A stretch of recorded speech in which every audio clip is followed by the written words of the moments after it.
Hello guys, আসসালামু আলাইকুম। কেমন আছেন সবাই? আশা করি সবাই ভালো আছেন। আমিও ভালো আছি, মোটামুটি। বেশি একটা ভালো নাই, কারণ মানুষকে আল্লাহ বিপদ দেয়। হয়তোবা আমরা মানি যে আসলে বিপদ দেয় তো বিপদ দেয়, কিন্তু হয়তোবা এটার মাধ্যমে হয়তোবা মানুষকে আল্লাহ পরীক্ষা করে। তো আমাদেরও হয়তোবা পরীক্ষা নিতেছে আল্লাহ। আমার এই শুনছি যে আমার বোনটা খুব অসুস্থ। সে তার বেবি হয়েছিল, এখন আবার হচ্ছে সিজারের বাচ্চা হওয়ার পরে এখন ইনফেকশন হয়েছে, যার জন্য সে খুব পরিমাণে অসুস্থ।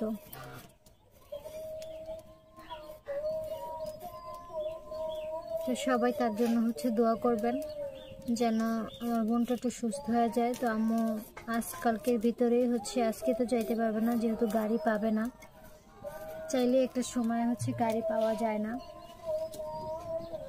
তো ইনশাল্লাহ কালকে যাবে। তো সবাই হচ্ছে তার জন্য দোয়া করবেন। আজকে হচ্ছে ভিডিও বানাবো বা ভিডিও বানানোর মতো ওই রকমের মুডে আমি নাই। সবাই একটু দোয়া করবেন তার জন্য, আমার বোনটা যেন সুস্থ হয়ে যায়। কী যে করবো আমি বলতে পারতেছি না, বুঝছেন। এমন পরিস্থিতি হয়ে দাঁড়াইছে আমাদের যে এই বিকেলের সময়, এখন সন্ধ্যার টাইম তো হয়ে গেছে, তো এখন যে কিছু করবে এরকমেরও কোনো নেই। আর আমাদের এখান থেকে বরিশাল, আমরা যে জায়গায় থাকি, এখান থেকে এই রাতের গাড়ি মিলে না।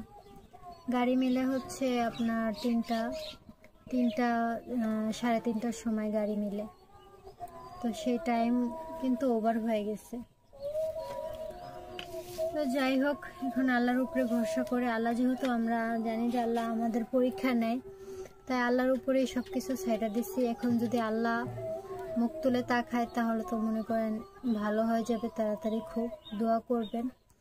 আর প্রতিটা মানুষই হচ্ছে, প্রতিটা ঘরে ঘরে প্রত্যেকটা মেয়েকে সবাই একটু, বিশেষ করে যারা মা হয়, যাদের বাচ্চা হয়, যাদের সিজারে বাচ্চা হয়, খুবই খুবই কষ্টের একটা বিষয়। একটা মা তার অর্ধেক জীবনকে বলিদান দিয়া তারপরে একটা শিশুরে এই দেশে আনে,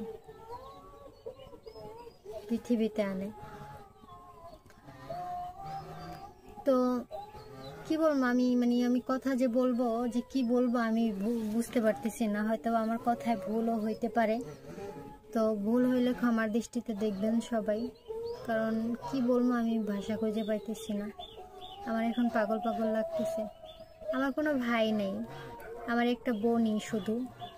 তো এই বোনটারে অনেক ভালোবাসি, কারণ ছোটবেলা থেকে এই পর্যন্ত আমি বড় হয়েছি। এ পর্যন্ত বড় হওয়ার সাথে সাথে আমার বোন আমার পেলে পয়সা বড় করছে, কারণ মায়ের আদর এবং ভালোবাসা কোনোটাই, মায়ের আদর বা বাবার আদর কোনোটাই পাইনি। এই বোনটার সাথে ছিলাম বা তার সাথে বড় হওয়া, সে লালন পালন করা, সব কিছু। আজকে এমন পরিস্থিতি এসে দাঁড়াচ্ছে যে যাইতে পারতেছি না ছুঁইটা।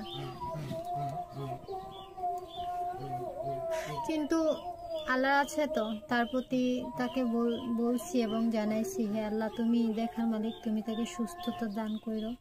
যা হওয়ার যতটুকু পারি চেষ্টা করব। আম্মু কালকে যাবে, তো সবাই আমার বোনের জন্য দোয়া করবেন যাতে আমার বোনটা সুস্থ হয়ে যায়। সবাই ভালো থাকবেন। আল্লাহ হাফেজ।